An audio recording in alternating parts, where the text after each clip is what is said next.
Do you hate being poor? Do you want to be rich like me? Well, go over to Messy Modding Services where you can buy GTA 5 modded accounts, GTA 5 money and rank for PS4, Xbox One and PC. Check their website out in the link below, and if you're having doubts, just look at all these happy customers. Now, some of you might remember my How to Be a God video, and I think it's safe to say it did quite well. Now, I spent about 40, maybe 50 hours total on this video, so any support or feedback would be greatly appreciated. But anyway, let's get into the video. Welcome to the ultimate PvP guide for GTA Online in 2021.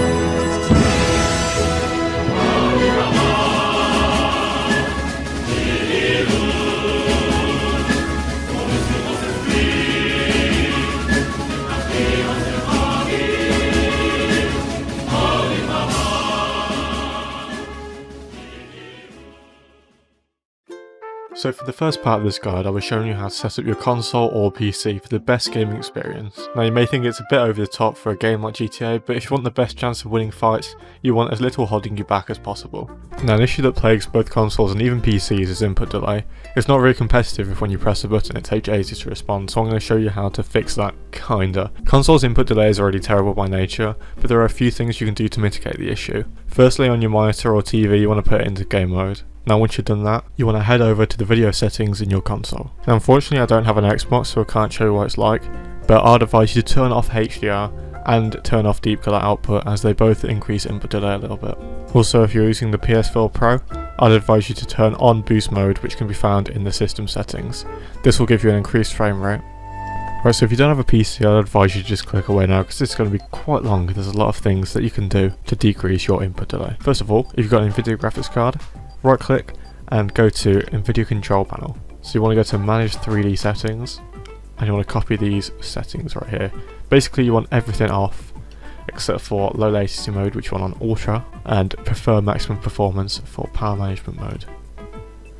Also, you want to get this program called timer resolution.exe, double click on it and you press maximum. It should make your input delay a little bit less. Now if you join my Discord and under the links for software channel, you can find a link to download this. Also for better performance you want to go to background apps, in settings, and you want to turn them all off. This actually gave me about a 20 FPS improvement and every frame matters. And finally, before we end this segment, what's wrong with this picture? I'll give you a chance to look. Now if you couldn't tell, it's this mouse room. It's got a massive mouse pad and there's hardly any room to move your mouse. So if your setup looks like this, make sure you move your keyboard out of the way and give yourself as much mouse room as possible, because trust me, it will help improve your aim a lot.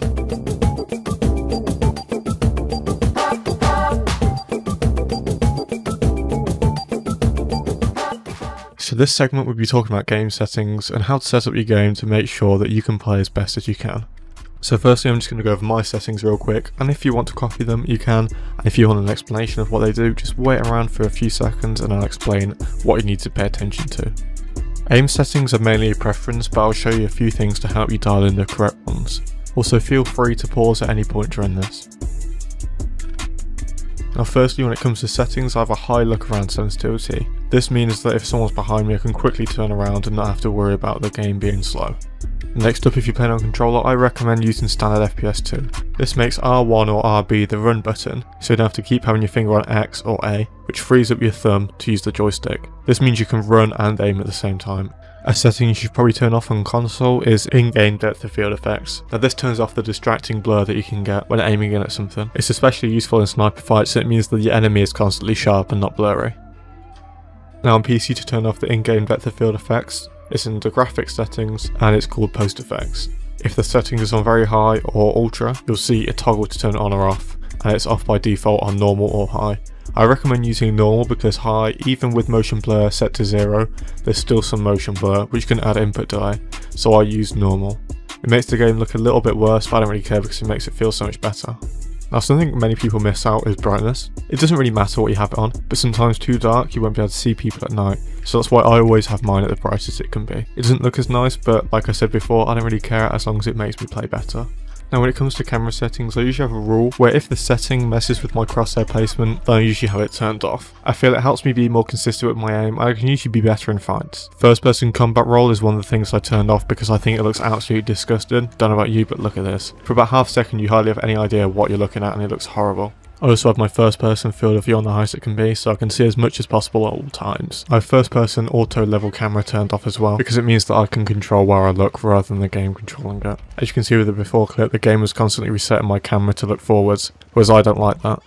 Now when it comes to PC, vehicle sniping is a massive thing. As you can see, with the settings I've got right now, you can see really far, and it's all really sharp. Now if I go down to post effects setting and turn that on ultra, you can see what was really sharp is now kind of blurry. Now this is like in real life where you get a little bit of atmospheric blur, but it can be distracting, so I like to turn it off. Also, at the moment my frame rate is about 140, and you can see I don't have any extended distance scaling or extended shadow distance. You'll notice as I start to crank it up, my video memory usage goes up massively, and also my frame rate drops by about 40, so it's now around 100 FPS. It means the building's loading further away, but it also tanks your frame rate massively, so I like to turn that off. Now when it comes to PC, I like to use a really low sensitivity, around 400 dpi. I also have my keyboard and mouse look sensitivity at 0. This means it takes about 20 centimeters to do a 180, which is about 40 centimeters to do a 360, if you really care about that. Also the reason I like to use it is because at long distances it requires a lot of precision, and high sensitivity makes it a little bit harder. Also with a low sense, I feel like I can be more precise with my flicks, like I can track a little bit better, and I'm more likely to hit headshots, as I miss a headshot. The thing is, with this sense, third person makes it a little bit hard. I have to pick up my mouse when I want to do a 360, or even a 180 sometimes. But then again, I don't mind that trade-off, because I use first person anyway, so it doesn't really affect me that much. Also, when it comes to mouse settings, my mouse input method is raw, which helps get rid of any mouse acceleration. Mouse look sensitivity is 0, because again, I don't really need my sensor any higher. I like the sensor it's at now. Mouse smooth and scale is 0, because I've got a good mouse with a good sensor, so I don't really need to smooth any of it out. Fine aim and control is off, because that is mouse acceleration, and I prefer to not have a mouse acceleration. It doesn't really make that much of a difference, but if you want to be a proper competitive shooter, even though it is GTA, I still have it off. And when it comes to keybinds, I basically use the GTA stock ones, except when it comes to a few guns. My Q button, as it's right next to the W key, so it's quick access, pulls out an RPG. My mouse forward button pulls out a sniper. Again, quick access, so I can easily spawn in, turn around, and pull out a sniper straight away. My tab button is my weapon wheel. Sometimes it can be quicker to pull out a gun with tab, as you can see, like that. I use my mouse backwards button as a sticky bomb so I can snipe, and quickly press the mouse backwards button and drop a sticky. Also when it comes to sniping, I use left control, which is usually the crouch button in most games. I use that as zoom in for the sniper, and I use X to zoom out. This doesn't really matter, some people use scroll wheel, but I prefer having zoom control on the keyboard rather than the mouse, as sometimes using the scroll wheel can affect your aim.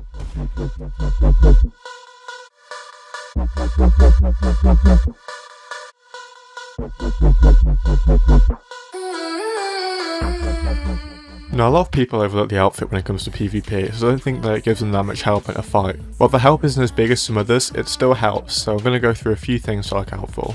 First of all helmets are bulletproof, so you don't need to always use a bulletproof helmet because they all do the same thing, they block a bullet to the head. But only 2 bullets to the head will still kill you. So, a good combat outfit should only really need 2 things. A helmet, so you don't get headshotted, and a colour scheme that helps you blend into your background.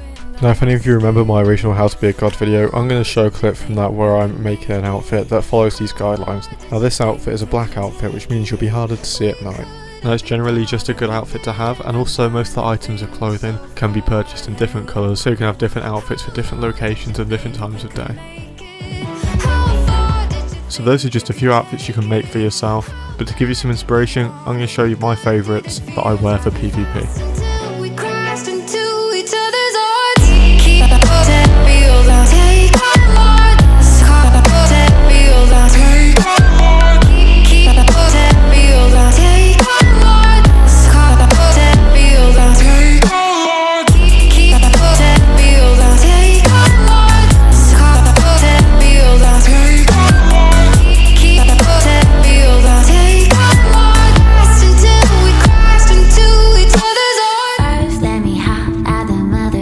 Sniping is without a doubt the most prominent aspect of PvP in GTA Online. If you're a good sniper, then you'll succeed at everything, except maybe life. As hardly any fights are done at AR range, so a sniper rifle is probably the most versatile gun in the game, because you can use it at far range, close range, you can use it to take out jets, cars, and basically anything, and I'm going to show you a few tips to help you get better at using it. First of all, when you're playing with a controller, the only way to change your sniper sensitivity is to change your third person aim sensitivity. Even if you're playing first person, changing your first person sensitivity will only change how fast you can look around, but once you're aiming in, it goes to third person. You can try this for yourself. Where are your fingers? Now what some people still can't do is zoom in and move at the same time while sniping. And this is a regular PS4 controller, and the way that I do it is I use my thumb to move left and right, which is what most people do. I also use my left index finger to zoom in as well, and this is what I do with my hand. I have like a claw, so some people from other games might know claw is like that, so it's like the opposite hand. Now what this means is I can move left and right, and also zoom in at the same time, and also I can adjust my finger to move in and out as well. Now after probably about 2 hours of practice, you might be able to get this down. Now on an Xbox One controller, basically the same theory, except they do different things. Instead of my thumb moving me around, I use my thumb on the D-pad to zoom in, and I use my index finger to move around. Also, while we're on the topic of controllers, I use a Control Freak, which raises my stick, which means the amount of force you have to use to move it a little bit is a lot less, so you can be a lot more precise. As mentioned before, on mouse and keyboard I take zoom in and out off the scroll wheel and add it onto the keyboard. I use the control button so zooming in and out doesn't affect my aim. Now when you're ready to start practicing, go into director mode, get wanted and snipe loads of cops.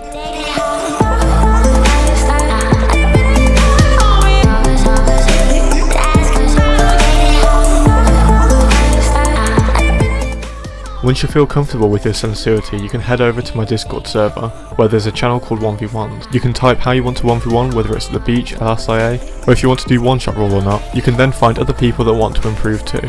Fighting real players and getting a lot of experience fighting them is how you can become better. On the Rockstar Games social club, you can also search for sniper death matches. Back in 2015, when I first started playing GTA, this is what I used to play all the time, and that's why I'm good today.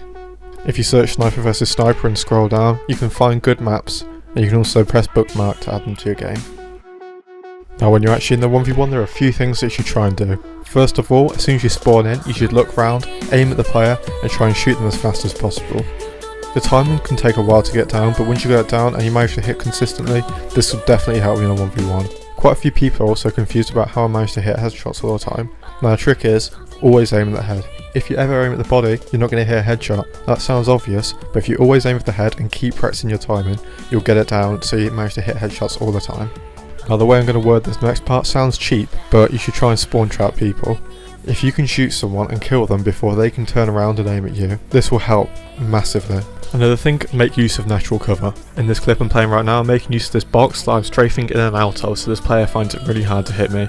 Now speaking of strafing, you should try and mix yours up as much as possible. Now what I mean by this is you don't want to move left, right, left, right, left, right, left, right, because this makes you predictable to hit. However, if you try too hard on your strafe, it can be hard to shoot, so you've got to find a strafe that suits you and also doesn't mess up your aim. Sometimes if you get good enough, you can mix your strafes up depending on the type of player. Some players are good at shooting short strafes like this, and some players are good at shooting long strafes like that. However, the best strafe is to mix up the two. You want to have short strafes, and then maybe a long strafe, and then short, and then long. But to become a proper good sniper, you need to completely time your left stick with your right stick. Now what I mean is when you're strafing left, right, you flick just the right amount to correct for your movement. It's a hard concept to explain, but once you understand it, you become an insane sniper. So the best way that I can describe this is, if you start looking at a wall, or look at a fixed point on the wall, let's just say this car. So we want to aim at this badge. Now as you move left and right, you can see the badge obviously moves left and right, but what I'm trying to get at is you move left, but you flick the perfect amount to the right so the badge stays in the same position. It's hard to do when something's so close. It's better probably far away things like this light pole.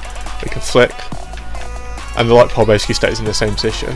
However, once your strafing gets to a point where you're spamming left and right like that, it can be hard to keep it in the same position, because if you're going like that, it's easy, just flick left, flick right, flick left, flick right, kinda like that. But if you're doing it fast, you need to get the perfect timing right. So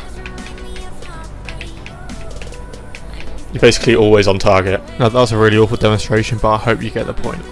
A good point from someone in my comments is that always 1v1 someone better than you.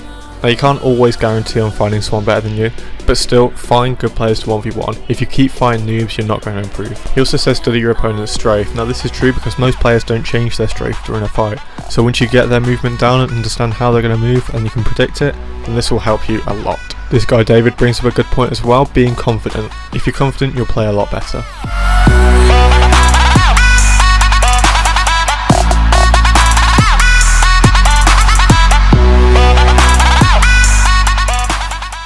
Now when it comes to sniping vehicles, there's only 2 tips that I can really give you. The first one is practice. The best way to do this is practicing on NPCs. You could also try playing sniper versus stunters or maps similar to those, but that's about all you can do. Now finally, the second tip I can give you is imagine that GTA has bullet time. Not bullet drop, but bullet time. So depending on how fast the vehicle is moving, you should aim a bit in front of it. This also depends on the direction the vehicle is going, but basically try and predict the path that they will go. You can see how far I have to aim in front in this clip. So the 2 factors that affect this are the distance they are away from you, also how fast they're going. So if they're going really fast and they're also far away from you, we'll have to aim really far in front of them. But once again, just practice and you'll get it down.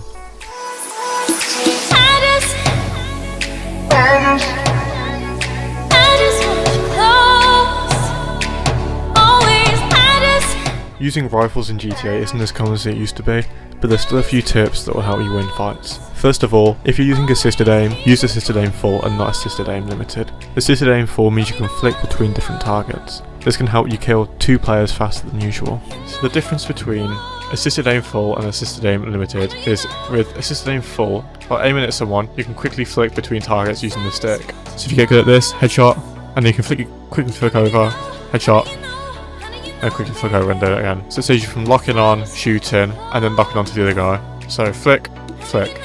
I didn't go for a second headshot there because I suck. With assisted aim partial, you can see I'm going to lock on, and I'm flicking the stick and it doesn't go to another player. So I've got to relock. Now no matter how good you are at relocking, flicking would always be faster. Next, as many people might know, don't roll first. If you peek around the corner, don't roll until someone else does. If you roll first, they can just do another roll, and then by the time you're back up, they can lock onto your head and headshot you. Also, while I'm on the topic of ARs, please don't start a debate on which input method is better, free aim or auto aim, because I don't really care, and as long as you're having fun, no one gives a shit. Next, crouch. So this is mainly useful in auto aim, but when someone's crouched, you can't just aim a bit up after locking onto headshot. Instead, you have to move the stick a bit to the left, and this can catch inexperienced players off guard. Also, if you combine this with moving to the right constantly, and not moving to the left, it can make it harder for players to headshot you even in auto aim. Next up, GTA 5 is a third person game, so you should use that to your advantage. Peek around corners to see where players are before you start shooting at them. Now if you prefer to play free aim, I'd recommend strafing their head with your aim. Now this means constantly aim at the head and don't bother aiming at the body because bullets don't do enough damage.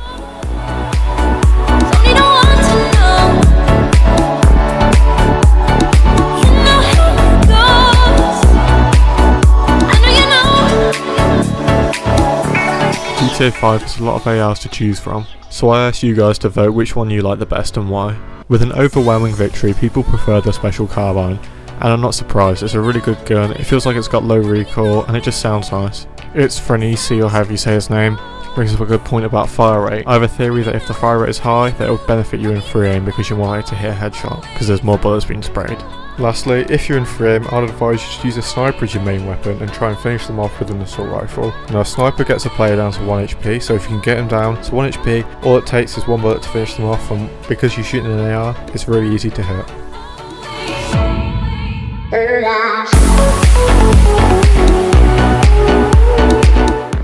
As you can see in some death matches, it's good to pre-fire walls because you can hit as soon as they run out.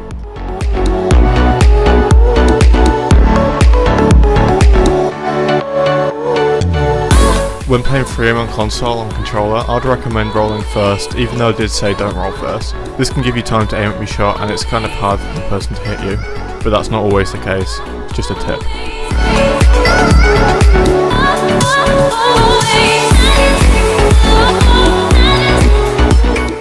Also, in any lock-on mode, it's good to try and shoot them while they're rolling. Players can't shoot while they're rolling, so if you can get a hit, or maybe you can kill them while they are, then this helps a lot.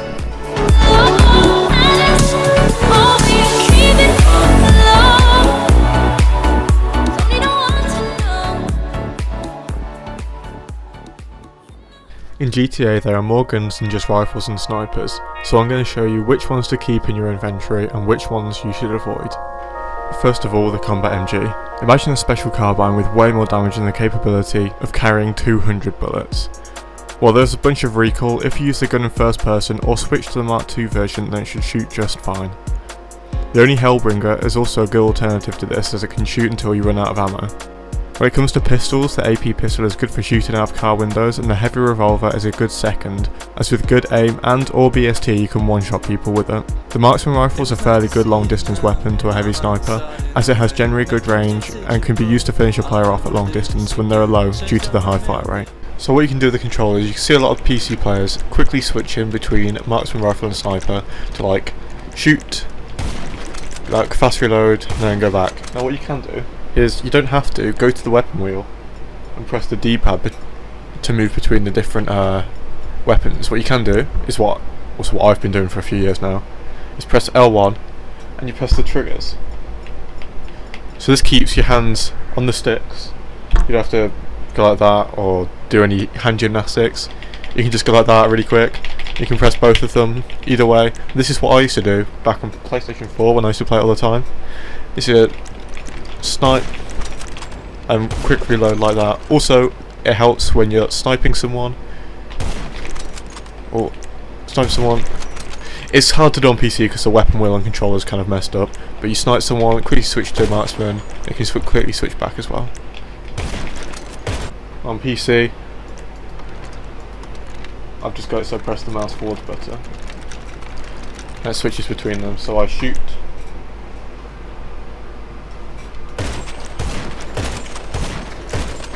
Make sure I aim out before I switch, because you can see there's a bit of a delay when using the sniper. So what you do is you shoot, aim out, switch, aim in. Like, didn't work then, but like that.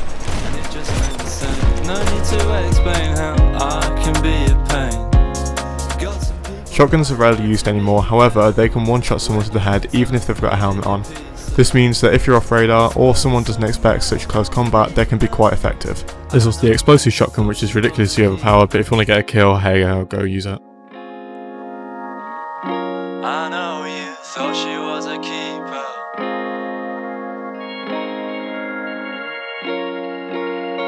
Thought she was a keeper. Ain't letting you tell me what we do. The traditional RPG is a good start. It can carry 20 rockets and one-shot a Hydra or laser if you hit it just right. Fast reloading with the RPG is also better than the homing, as you can do it while being aimed in.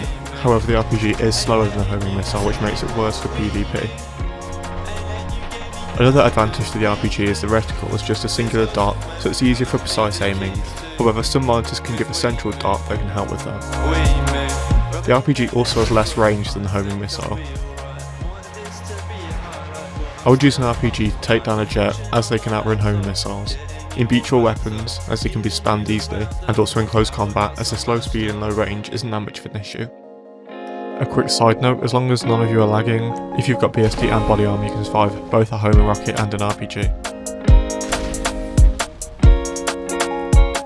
As mentioned before, homing missiles are faster but do a little bit less damage. This means that it's better for fighting against other players, especially when using the sniper to aim before switching. I would use the homing missile when trying to take down helicopters, as a lot of pilots aren't good enough to dodge missiles. I would also use the homing missile to fight other players in the city. This weapon is good at any range. When you're done burning your pizza, let's put some miles on the meter.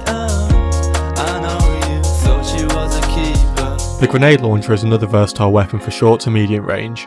Once you learn the angles and how far you can shoot it, it's really good at getting people that are hiding behind buildings. However, in this clip you can see there's something you need to take into account. The grenade launcher will automatically try and compensate for what you're aiming at, so it hits the target. However, this can mess up your shot, so if you learn that and take it into account, you can master the grenade launcher. This is also a really easy weapon to spam, which you can do it two ways. You can go into cover and spam press the right trigger to rapid fire grenades, or you can do it the regular method where you can switch between a sticky bomb and the launcher. When it comes to sticky bombs, these are good for a few reasons. First, you can car bomb, you can plant traps, and also you can blow yourself up, which is kind of tryhardy, but it doesn't really matter, and it's still why they're useful.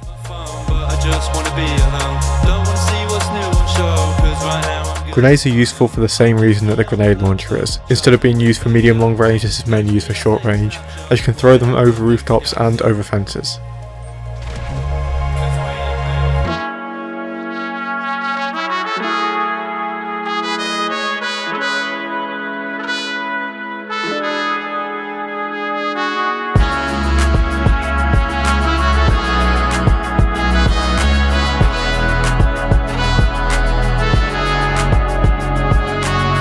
So when it comes to flying helicopters, other than dodging missiles, there's a few strats that you can do to help kill players better. Now, I'm not really that good at flying helicopters. I'm alright at flying the buzzard, that's about it. But the strats that I use are trying to circle around your enemy. So let's pretend that this massive crane is my enemy. Now what I'd do is I'd fly around it like this and try and keep my, I forgot what it's called, the reticle thing on it. Now if this was auto aim, I want to make sure I fly a little bit further back, so I don't get AR'd. And also I don't want to fly too close because you can get home rocketed really easily, because it can hit you with that lock on.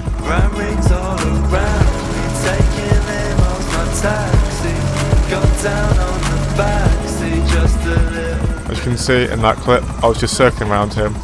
Another strat you can do is, let's pretend this thing here, let's pretend that's a player. So what you can do is you can hover high up, because you can only aim a certain amount up. What you can do is you can rock back, then rock forwards, using accelerated pull back and decelerated pull forwards. You can aim down and shoot. You can do it really steep, especially with the Savage, because the Savage can go basically vertically down. As you can see, we're actually in a real fight, and no matter how high he looks up, he can't shoot at me, and I can get him really easily. So using my incredibly high-tech simulation device, I'm going to show you how to dodge homing rockets. So let's say you're flying along in a straight direction. There's a guy here with the homing rocket. So what the homing rocket's going to do, it's going to fire up, and it aims a little bit underneath. If you're flying directly towards them, you're going this way, and the rocket's going this way. So it's going to be always a little bit underneath you. So if you're going straight towards the guy, you just want to keep flying straight forwards, because hopefully the rocket should just go around and loop up and just go away. Now if you're flying away from the homing rocket and the rocket's going like this, it's definitely going to hit you in the back. As the rocket comes towards you, you want to tilt up and pull back. This will make the rocket come around and just miss you. You've got to make sure you pull up as high as you can go though, otherwise it will hit you. You can see what I mean by watching this clip here.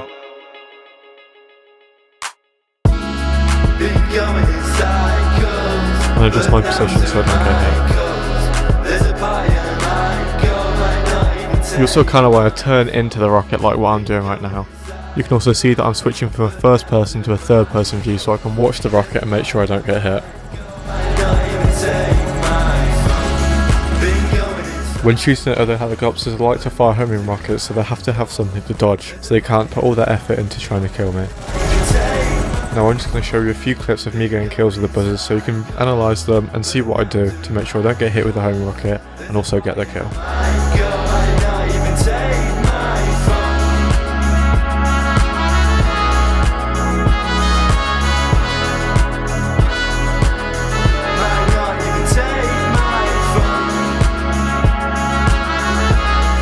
Right, so here we've got B11 after me. There's no way I win this fight because he's got cannons. Oh, yeah, no way. You can just dive bomb me and spray me. But what I'm going to do is I'm going to use the buildings to try and cover me. Buildings are a helicopter's best friend. So if you can use them well, which I'm not doing right now because I'm sticking really far away from them. I'm trying to... Oh, he just ran into me. But yeah, basically use buildings. Another thing that some people don't know is, as you can see, I'm going to the view and I'm in this camera. I can't see any of the cockpit or anything. I can just look around like this. Now the setting to turn that on is first person vehicle HUD, as you can see. So they're off inside the cockpit, you can see everything. If I change it, I can now see all of this and I don't have anything blocking my view. Now I prefer this, some people don't. Now only on PC there's this thing that you can do, where if you press the insert button, it instantly switches to that view. So you can spam it. Like no matter what view you're in, it goes straight to it. And this even works if you've got this mode turned on. So you can go to the HUD and then you can instantly switch in and out by pressing insert. Now the button on controller is you push in the right stick. This gives you this much better view that I prefer. Now just remember this is for PC only, so unfortunately people on console can't do this just yet. When it comes to other helicopters, I don't really fly that much, so I don't know which is good and which is bad. So I asked Gilly Master, and I'm going to leave a playlist of his videos linked in the description so you can figure out which helicopter you want to buy. It's running.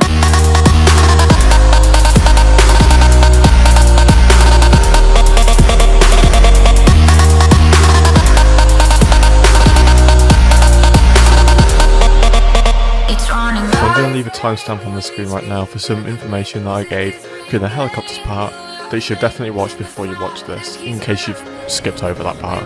When it comes to jets, I'm not really the best person to talk about this, but I can give a few tips that do help me in free mode. First of all, if you're strafing someone on the ground, you don't want to take in a low angle like this, because it's really easy for people to RPG you. You just have to shoot up and get a bit lucky with the timing.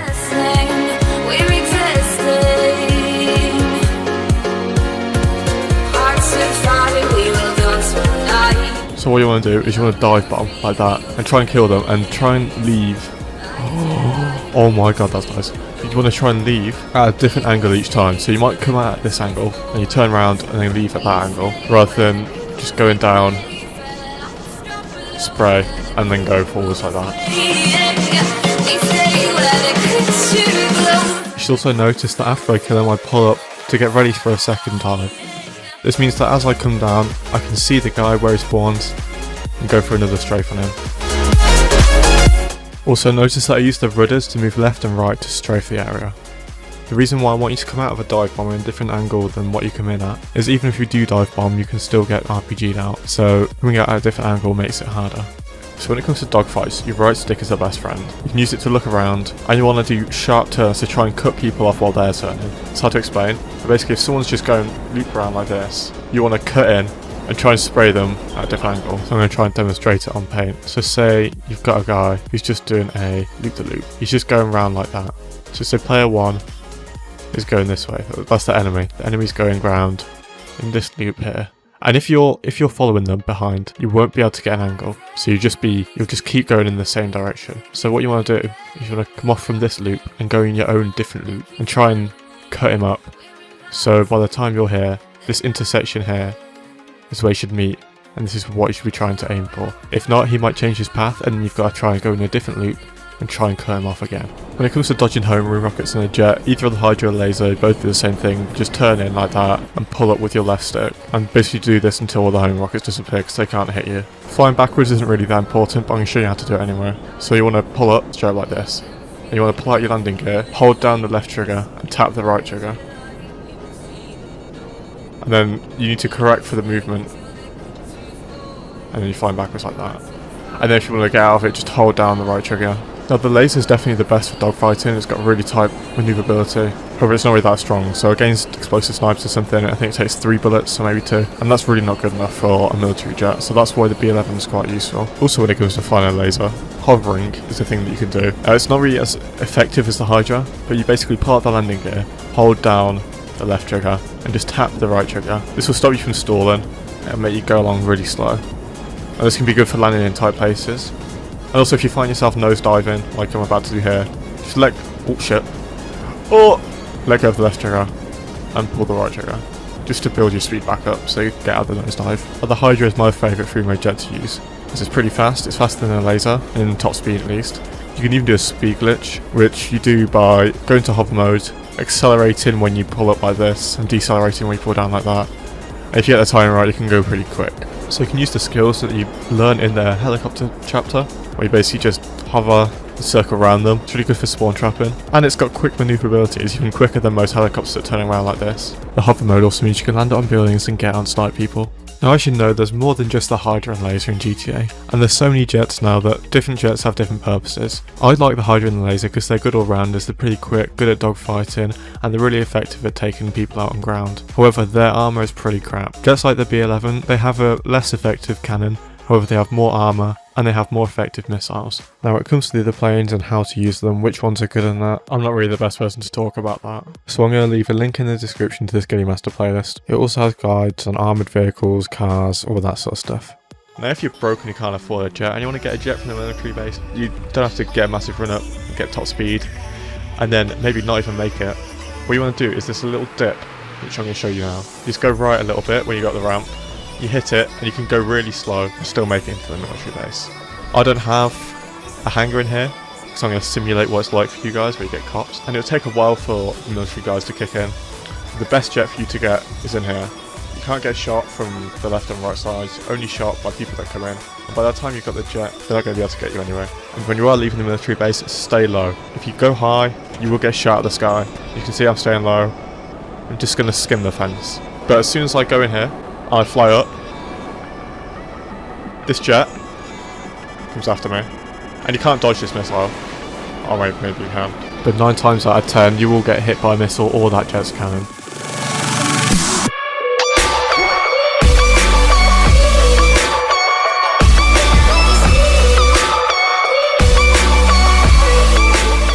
I'm going to show you a clip from one of my older videos, and I want you to take note of our communications. Tom, they're gonna go for things above us. Shoot. Oh shit, yeah. Just toggle above, just toggle above. I see. He's going for a jet, I think, so if you see any jet up there, shoot it. Oh yeah, shoot grenade launchers down. There's no jets, just 2 cargo bobs.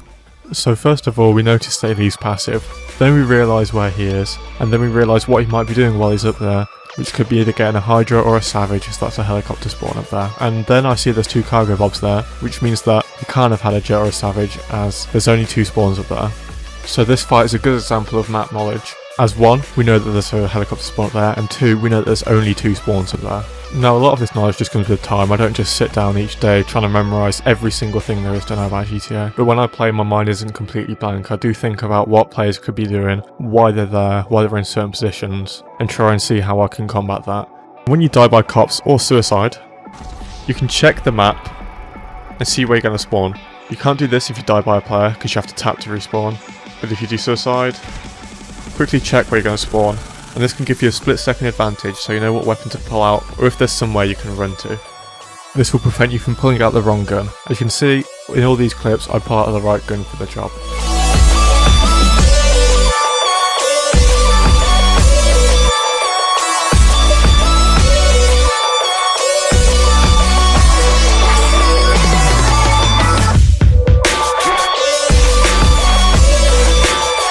After I've just shown base clips, I think it's a good time to talk about keks. Now if you're not a part of the GTA trial community, there's a chance that you don't know this term, but basically people have made it so if you spawn trap someone by hitting them before they spawn, or while they're in spawn protection, and make them fly up into the air, that's classed as a kek or something.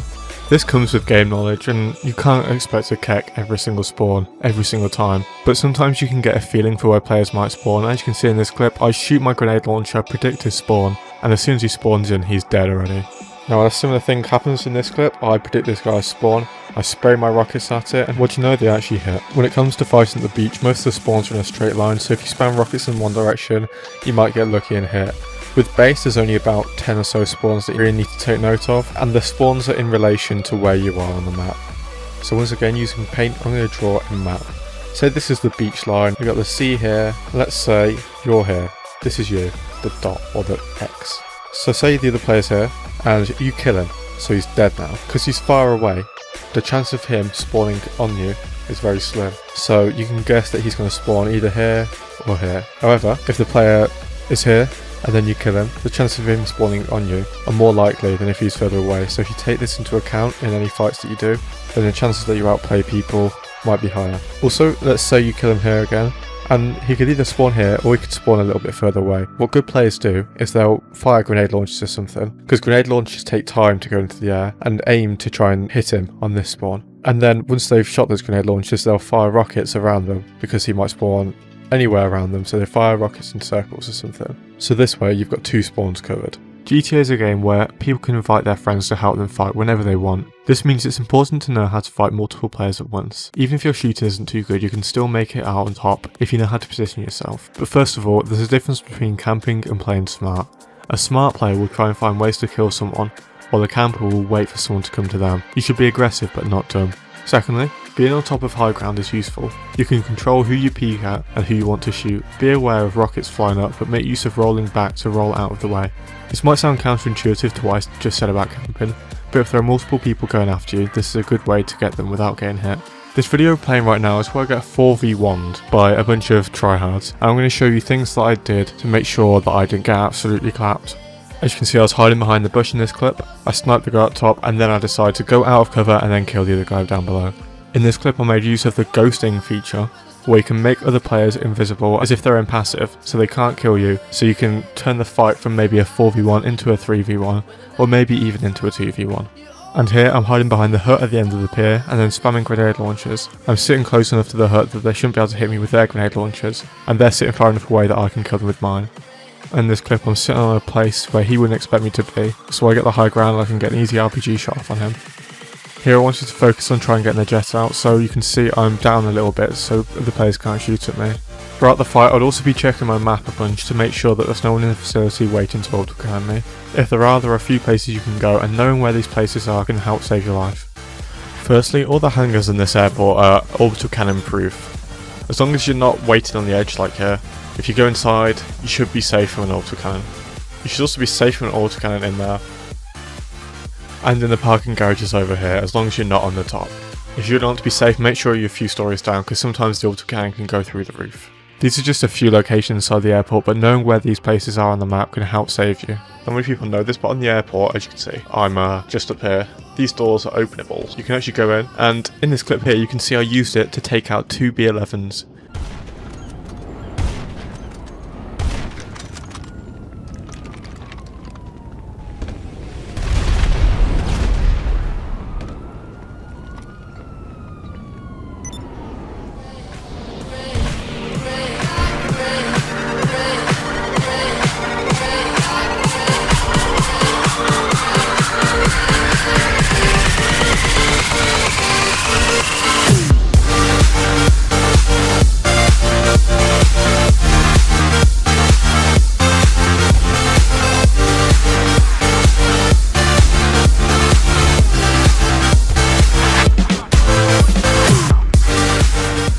So you can wait in here, you're safe from fire, you're safe from grenades. Cops can come up here however, so if you've got cops you will have to fend them off. But you should also be safe from an auto cannon, like all the way down here. I'm not sure about the roof, the ceiling isn't that high up, so you might be able to get cannoned, but down here you should be safe. As you can see you can take these stairs up, and also right over there.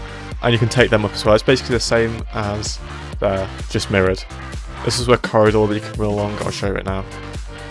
This rooftop is one of my favourites. It's just here on the map, and you can get to it by either flying up or going up these stairs on the left and right. Say people are in the airport, you can easily peek, and also you can get a good view of pretty much any side of the airport. You've got a good view of this, you've also got a good view of this. In fact, on top of all these hangars are pretty good spots, as it's a big open area so you can run around, you're less likely to fall off, and it's hard for people to get up to and kill you in the back.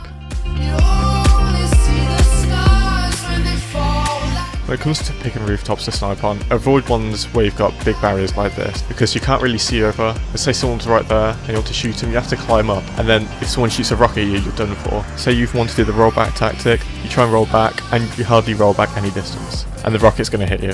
So avoid rooftops like this, and a lot of them don't have this. I mean this rooftop over here, this one's fine. Now I'm not going to bore you with good rooftops because this is the king of all good rooftops. It's not even the rooftop, it's like the roof in the middle or something, but you can wait here, you can shoot fine, you can see everything, you can see this direction, and that direction down there. And you've also got this place. This place is definitely my favourite part of the map. You can't get cannoned in here, you can't get sprayed from the top by a laser, and you can shoot out. A lot of people don't know about this place, so some people try and auto-cannon you think you're on the roof, or spray the laser thinking you're on the roof. Little do they know you're in here, in the middle. Now you can't shoot out this side, I don't understand, it's the same material as this side, but for some reason you can't shoot out of this. So you've got to go around here, peek out of this maybe, or even go to the other side, or peek out of this maybe. You do have to watch out for rockets coming up, but if you're in the middle and you're just sniping like this, no one can basically get you. Make Wesley pay his taxes, then follow your moves all week on Twitter. Probably make a gay nigga reconsider. You're now rocking with the best, man. Dress game down to the sex game. Won't brag, but the boy been blessed, man. Now a tip that I've never seen anyone give, most of you might not even know this, but it's something that I figured out. Basically, if you want to call a buzzard really quick and you want it to spawn in a certain place, so say you're fighting someone, you're here and they're around the corner and you want to get away from them. You want to run this way and you want to call a buzzard.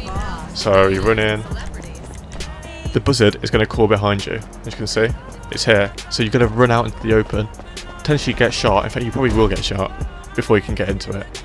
Also if you want to call another bird, just leave your CEO, go back in, it's fine. So what you want to do, is you want to push in the right stick or C, look the opposite way, and then call the buzzard, and it should be right in front of you. So that's what I do, I turn around and then call it, and then I should be fine. In the unfortunate position you've crashed your jet and you have to fly one wings, it's not that hard to actually get used to. You want to pull up when you're facing up and pull down when you're facing down. It basically stay in the path.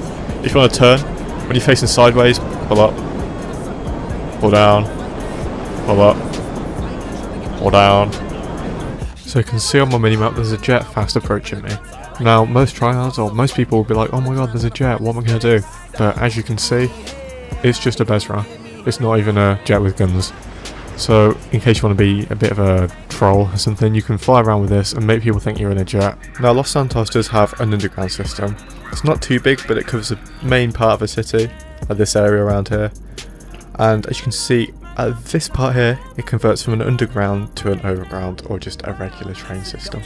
So what you can do is you can just wait here if someone's in a facility, because for them it'll just show you like a blip like this guy, and they'll only know if they're spectating you. Now I use this to bait people into using autocannons, as they can't tell whether I'm underground or overground. So for advanced free mode tips, I want you to turn off allow spectators. Now this doesn't properly stop people from spectating you, but any normal person that doesn't know the game thoroughly, like you guys are going to know, they won't be able to spectate you to see where you are. Now unfortunately, to spectate anyone, no matter what they're doing, you have to have this facility. And you can't even just have the basic facility, you have to have the security room. Now a lot of people might have missed this because it's kind of useless for most things. Like you don't need it to do most of the things you want to do with the facility. However, the strike team thing here, that's the only thing useful about this whole room. So what you can do is you can place a strike team on anyone in the lobby, and when you place a strike team on someone, you go to observe, you can see wherever they are.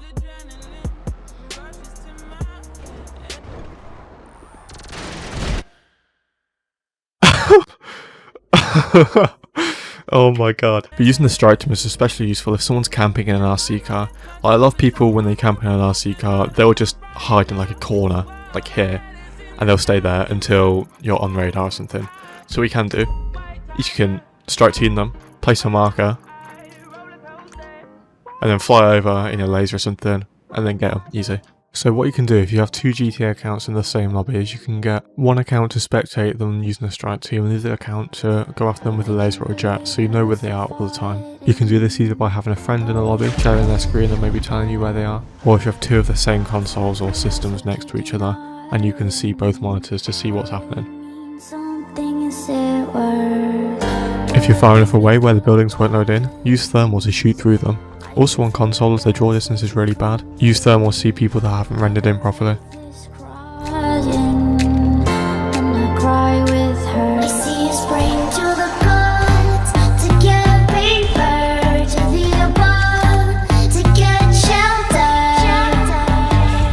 If you're having trouble seeing the little orange dot with the thermal, because they're too far away, you can shoot rockets at their location and the dot should be more visible.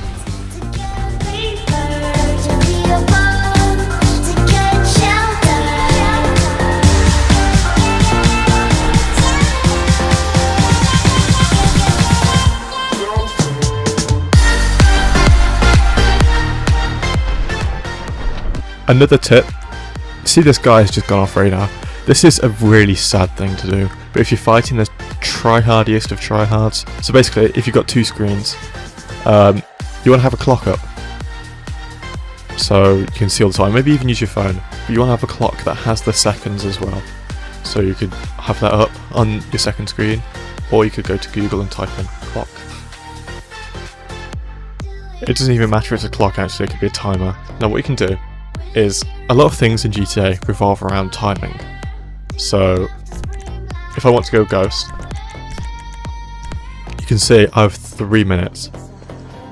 So if you're on the other side and someone goes ghost to you, you would check this clock, you remember that time, you remember 20 seconds. So you can do whatever you want, camp or hide for 3 minutes from 20 seconds. So you wait for this timer to go to 3 minutes and 20 seconds, then you can see that that guy should be on the radar.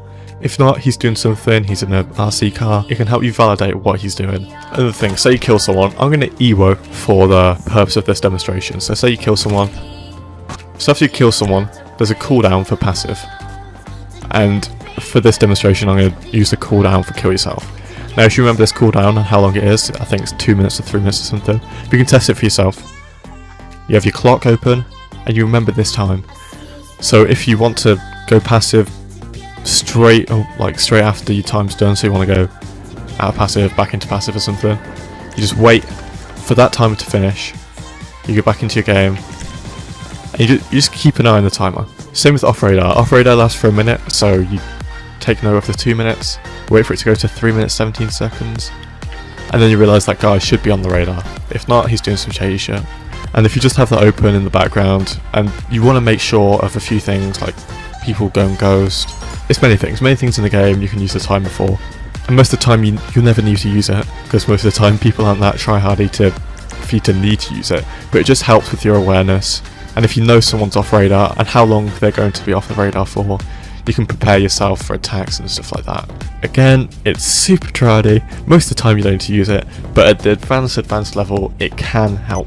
Also, if you're a massive sweat and you want to use the auto cannon all the time, you can set a timer, auto cannon someone, wait for it to be 50 minutes, however long it's gone past, because sometimes triads can sit in a lobby for ages. So you can have multiple cannons. If you want to be as efficient as possible, you can straight away when it gets to like 15 minutes or something. Just wait for it to go to 53 minutes, go back to your facility, and then your cannon's there waiting for you, so you don't have to wait in your facility, you can be out there fighting. I hate the auto cannon, but don't hate the player, I hate the game. Another thing people ask is, how do I one-shot in GTA? So, let's go to speedtest.net. It's my internet speed normally. It's pretty average. So 60 down, probably about like 20 up maybe. So if I go to upload a YouTube video, this is a big file, it's like a 9 gigabyte file. So yeah, it's uploaded, an hour, 12 minutes left. So that's like an hour of one shot. So we try it again. Ping's what important, 142. So if you don't know what's happening here, I basically made the connection to the server about 10 times as long, which is just about long enough for me to be able to one shot, because that's how GTA servers work. Another thing I use is a VPN, which basically means that if I hit someone on GTA, that information is going to go all the way to America before it gets to the GTA servers, rather than just going straight to GTA servers. Well, that's if I put my VPN in America. But some people think this is unfair. It's not, because it's a one shot both ways, no one has an advantage, and I'm not teleporting around the map like a really laggy. It's literally just like one shot with a heavy sniper, that's about it. You can see in this video here, this is with one shot on, if that's what you call it, and this guy's not teleporting around. I wasn't teleporting around for him. It's just one shot, heavy sniper, not unfair, and one shot for both of us as well. Another thing is solo public lobbies. These can be useful for just chilling, maybe grinding money, so I'm going to show you how to do it now.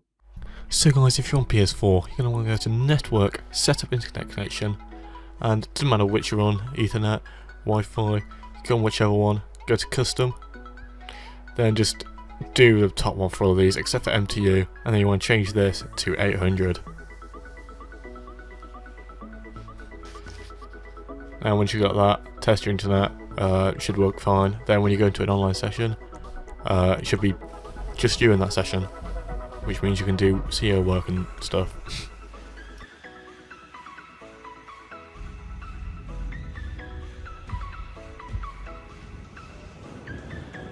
Unfortunately, I don't have an Xbox, so I can't show you how to do that, but if you just Google or search Xbox Solo Public Lobby, GTA 5 or something like that, you'll definitely find a tutorial.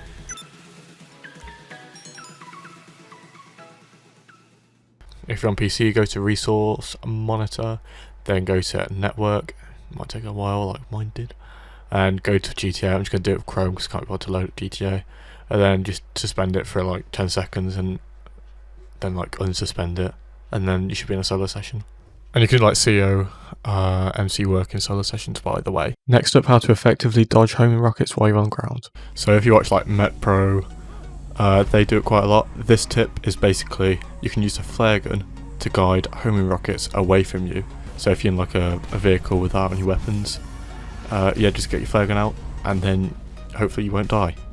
It also works if you're on ground, so if you, I don't know, if someone's in a buzzard trying to grief you or something, just shoot your flare gun and hopefully they don't hit you. You have to get the timing right though. You could also maybe try and get the homing missile to turn around and hit them. Haven't seen it done before, but you never know, it might happen. Next up, taking out helicopters with just a sniper. Okay, this tip is quite well known, but some people might not know it. Basically, if you shoot the rotor of a helicopter, you can take it down a lot quicker than if you shoot the actual helicopter itself. And they just spin out uncontrollably. And it's quite a useful thing to know if you're getting followed by a helicopter. Should I turn the thing around? Just shoot the rotor out. There we go. Now if you noticed, I wasn't shooting the actual rotor bit there, I was shooting the metal bit. If the helicopter was the other way around, shooting the metal bit would work, but in this instance you had to shoot the actual rotor. Next up, I'm going to show you the teleport glitch. Now in this clip I say you can only do it on PC, but you can do it on console as well by disconnecting your controller while you're in the clouds. You just have to wait about 35 seconds. Now this is a teleport glitch you can only do on PC, and basically how you do it is you need to turn on jobs on your map. Now once you've done that, go to the map and go to a place where you want to teleport to and find the nearest job. Now what you want to do is press space. This doesn't work on controller by the way. You press space to join the job. While you're in the clouds you want to spam right click, and then when that message pops up you press enter and it will tell you to quit the job, and you should spawn where that job was.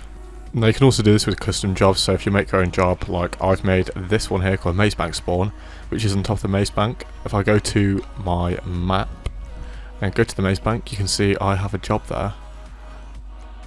And all I have to do is do the same thing as before, press space, join it, spam right click, then when the message pops up, quit, and then I should be on top of the Maze Bank.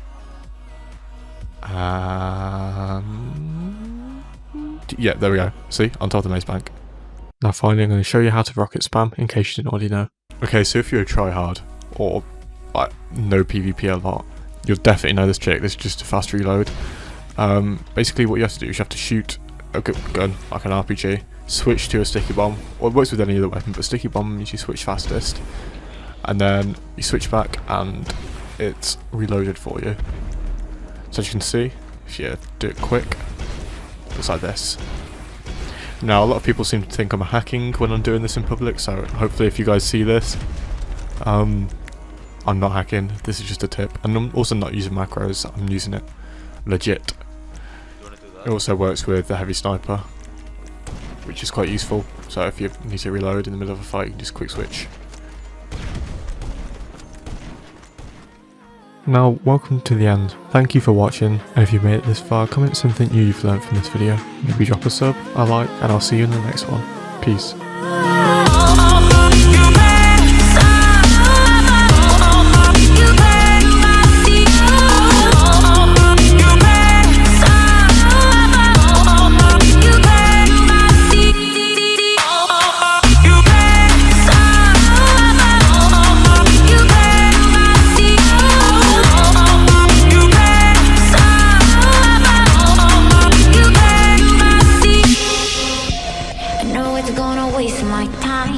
Untangle this, to embrace your mess, and what are